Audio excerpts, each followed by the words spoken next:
Yeah, back to the story again. Hopefully this will end. It's the children of the devil is what he's saying. He's speaking to the Pharisees. And I think I stopped where somewhere around he said, why is this not clear to you? I may have not, but we can still try to put this together. Forgive me for my errors that we have any there. But he said, you belong to your father, which he's talking about the devil. This is Jesus speaking once again to the Pharisees. And he says, the devil, you want to carry out your father's desires. So they want to carry out their father's desires, which is to kill Jesus, you understand?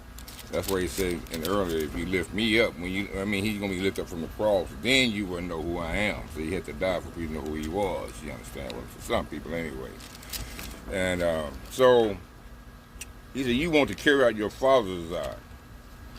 And he was a murderer from the beginning. He was a murderer from the beginning. That's why we still, he's the father of murderers and lies and cheating and manipulation and deception. This is the devil, you understand?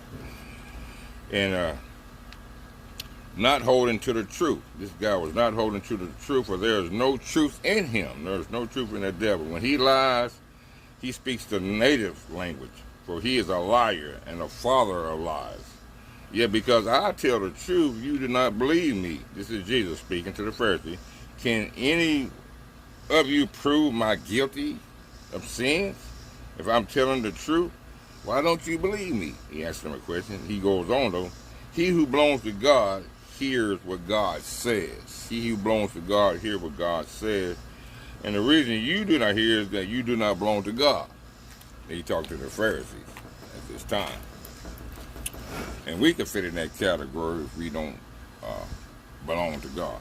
But he's giving us an opportunity to make God our Father, to restore that relationship which was screwed up by the devil, you understand? Jesus came to fix the relationship between his creation, us, men, and God, you understand what I'm saying?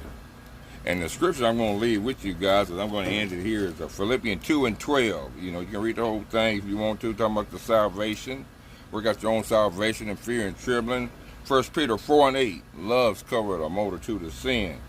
John 13:34 and 35, still talking about love. Hopefully you'll read that, because that'll be some good reading for you, and hopefully it'll help you tie what I was trying to say, if you so choose, to explain to you about the devil and how he works and stuff, you understand? How he'll get you, how he'll set them traps for you. He don't want this relationship to be, the devil don't want the relationship to be bridged back together where you can cross, you understand?